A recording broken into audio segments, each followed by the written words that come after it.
কদর যেন মিস না হয়। 21, 23, 25, 27, 29 নাকি খালি 27? যে কদর মিস করলো সে সব মিস করলো, হি ইজ দ্য লুজার।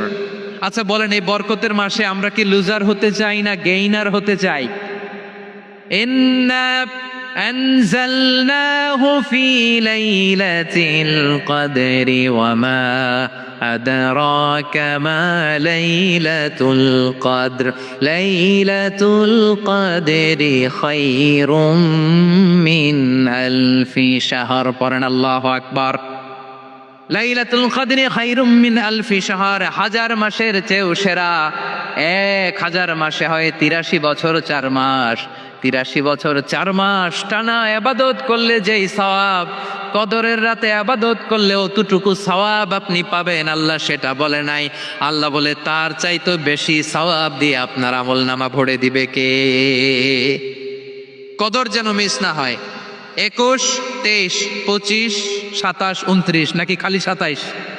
না, ফালতামিসু ফিল আশরিল আওয়াখিরি ফিল মিনাল ভিতরি, রমজানের শেষ দশকের বেজর রাতগুলোকে কদর হিসেবে তালাশ করো।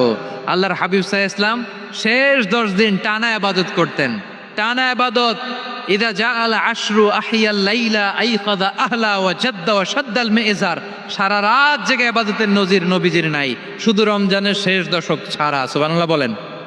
নিজেও ঘুমাতেন না, ফাতেমা রাদিয়াল্লাহু তাআলা আনহু, আলী রাদিয়াল্লাহু তাআলা আনহু কাউকে ঘুমাতে দিতেন না, সবাইকে জাগিয়ে তুলতেন।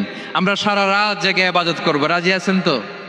কদর যেন আমাদের মিস না হয়। আজকে থেকেই ক্যালেন্ডারে মার্ক করে রাখেন, সব কাজ পেছনে ফেলে, সব ব্যস্ততাকে পেছনে ফেলে ইবাদতের জন্য আমরা প্রস্তুত থাকবো কদরের রাতে। কোনোভাবে কদর যেন আমাদের মিস না হয়, ইনশাআল্লাহ। বলেন তো সবাই।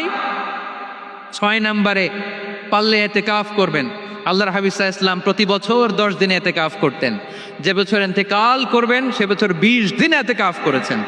আপনি বলবেন, হুজুর ইতিকাফ না করলে সমস্যা কি? আমার নবী একটা ইবাদত সারা জীবনেও ছাড়ে নাই, আর আপনি জীবনে একবারও করেন নাই। এবার হিসাব আপনার কাছে। না পারলে অন্তত রাত্রি বেলাগুলো মসজিদে কাটাবেন। পারবেন তো ইনশাআল্লাহ? সব শেষে শিশু এবং নারীদের ব্যাপারে বিশেষ খেয়াল রাখবেন। শিশুদের রমাদানের ব্যাপারে উৎসাহ দেন, তাদের প্রস্তুতি নেওয়ান, তাদেরকে রোজা রাখতে দিবেন। আমার ভাইয়েরা এবং বোনেরা, পর্দার আড়ালে মায়েদেরকে বলবো, চাপাই নবাবগঞ্জের মায়েরা, 1 দিন 2 দিন না খেয়ে থাকলে আপনার ছেলে মেয়ে মারা যাবে না।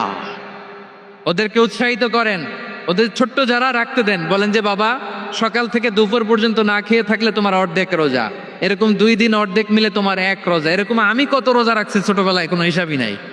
আমার দাদি বলতো সকাল থেকে না খেয়ে দুপুর 12টা পর্যন্ত রাখলে নাকি অর্ধেক হয়, এরপরের দিন অর্ধেক, 2 অর্ধেক মিলে 1 রোজা। এটা তো আসলে রোজা হয় না, কিন্তু তাকে উৎসাহ দেয়া।